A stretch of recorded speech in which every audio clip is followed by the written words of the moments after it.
முதலாளிக்கு லாபம் தான். பிரான்சில் போய் போர் விமானம் வாங்குறோம் ரபேல். அதே பிரான்ஸுக்கு பாகிஸ்தானுக்கும் காசு கொடுத்தா அந்த விமானத்தை விற்பான்ல. அவனுக்கு வேண்டியது அவன் வியாபாரம், அவன் பொருள் விற்பனை ஆகணும், அவ்வளவுதான். அது எப்படிப்பட்ட ஆபத்தான போக்கு என்பதை நாம் சிந்திச்சு பார்க்கணும். எல்லாமே தனியார் முதலாளிகிட்ட இருக்கு. விழிங்கத்துல துறைமுகத்தை கட்டுறது யாரு? அதானி. சென்னையில காட்டுப்பள்ளியில 6111 ஏக்கர்ல துறைமுகம் கட்டுறது யாரு? அதானி தான். ஏன் அரசு கட்ட முடியாத? கட்டுறது இல்ல. இது முதலாளிகளுக்கான நாடாக அதிகாரமாக கட்டமைக்கப்படுது. அடித்தட்டு மக்களுக்கான அதிகாரம் இல்ல. அந்த அதிகாரம் தான் உண்மையான மக்களாட்சி. அதான் தூய ஜனநாயகம். இங்கே நிலவிக் கொண்டிருக்கிறது கேடுகட்ட பணநாயகம்.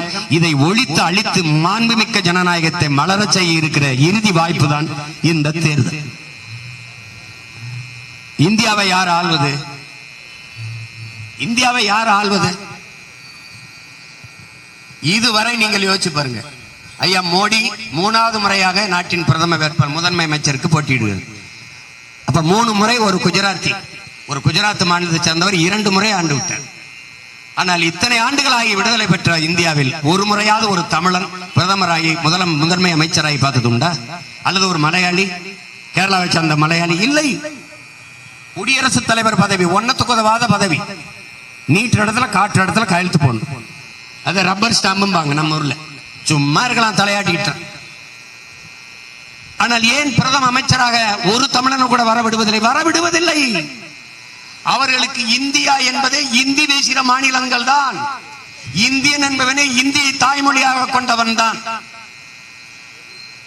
நாம் எல்லாம் அவர்களுக்கு 2ஆம் தர குடிமக்கள்.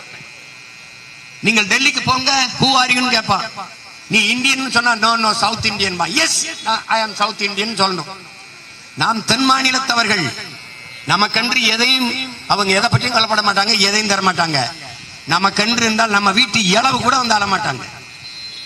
20 பேர் ஆந்திர காட்டுகளை சுட்டு போட்டதுக்கு நாட்டின் பிரதம அமைச்சர் வருத்தம் தெரிவிச்சு பார்த்தது உண்டா? பேரிடர் காலங்களில் பெரும் வெள்ளத்தில் மிதக்கும் போது இந்த துயர துன்பத்திலிருந்து மக்கள் நீங்கள் மீண்டு வர நான் வாழ்த்துகிறேன், உங்களுக்காக எனது அரசு துணை நிற்கும் என்று சொன்னது உண்டா? நீங்க படிச்சது உண்டா? எதுக்காக வர மாட்டார்கள்? வாக்கு கேட்டு மட்டும் வருவார்கள்.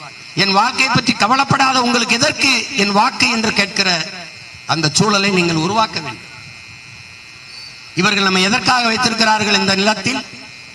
நம் வரிக்காக, நம் நிலத்தில் இருக்கிற வளத்திற்காக, அதை சுரண்டுவதற்காக. வளத்தை எல்லாம் சுரண்டி முடித்து விட்டால் நாடு சுடுகாடாகிவிடும். அதற்கப்புறம் கண்டுகொள்ள மாட்டார்கள். நீங்கள் வேணா பாருங்க, ஒரு குஜராத்தை சேர்ந்த ஒரு மீனவன் பாகிஸ்தான் ராணுவத்தால் சுடப்பட்டான். எல்லையில் ராணுவ குவிப்பு, போர் உருவாகும் என்கிற சூழலை உருவாக்குறாங்க. 850 மீனவருக்கு குறையாம சுடப்பட்டிருக்கான்.